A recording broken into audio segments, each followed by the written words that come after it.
Hello friends, ఈయన పేరు డేరా బాబా. చాలా మందికి చాలా చిరపరిచితమైన మనిషి. 2017లో ఈయన్ని అత్యాచారం, హత్య నేరం మీద అరెస్ట్ చేయడానికి వెళ్ళినప్పుడు ఈయన అనుచరులు తుపాకులతోటి దాడి చేసి పెద్ద రక్క సృష్టించారు. అతి కష్టంగా ఆయన్ని అరెస్ట్ చేశారు. ఆశ్చర్యకరంగా ఆయనకు శిక్ష కూడా పడింది. ఎందుకంటే స్వామీజీలు, బాబాలు ఇటువంటి నేరాలు చేసినప్పుడు శిక్షలు పడటం చాలా అరుదు.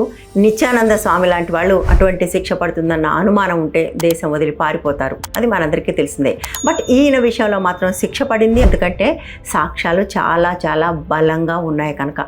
ఆ సందర్భంగా కోర్టు ఒక మాట కూడా ఉన్నది, ఈయన ఒక బీస్ట్ లాంటి వాడు, ప్రజల్లో ఉండటానికి తగినవాడు కాడు అంటూ ఆయనకి 20 సంవత్సరాల కఠిన కారాగార శిక్ష వేసింది.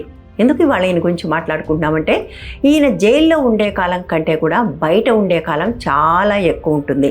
మొన్నటికి మొన్న 2023 నవంబర్లో 21 రోజుల పెరోల్ మీద బయటకు వచ్చి డిసెంబర్ మధ్య భాగంలో తిరిగి జైలుకి వెళ్ళాడు. ఈరోజు 50 రోజుల పెరోల్ మీద మళ్ళీ బయటకు వచ్చాడు. అంటే చూడండి, ఆయన సంవత్సరంలో ఎంత కాలం బయట ఉంటున్నాడో. దాదాపుగా ప్రతి సంవత్సరం కనీసం 3 నుంచి 4 సార్లు ఆయనకు పెరోళ్ళు, ఫర్లోలు లభిస్తుంటాయి. అంటే కఠిన కారాగార శిక్ష అనుభవించాలి అని కోర్టు ఏదైతే తీర్పిచ్చిందో దాన్ని అపహాస్యం చేస్తూ ఆయన ఎప్పుడూ బయటే ఉంటాడు.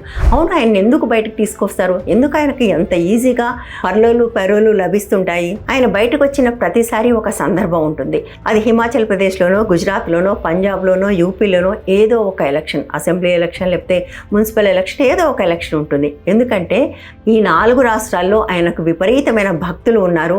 ఆయన బయట ఉంటే ఆయన భక్తులకు చాలా సంతోషంగా ఉంటుంది. కాబట్టి ఆయన బయటకు తీసుకొచ్చిన అధికార పార్టీకి ఓట్లు అనుకూలంగా వేస్తారు. అంతేకాదు, ఆయన బయటకు వచ్చిన ప్రతిసారి అధికార పార్టీకి చెందిన భక్తులందరూ ఆయన దగ్గరికి ఆశీస్సుల కోసం వెళ్తుంటారు. సో ఇప్పుడు ఎందుకు వచ్చాడు?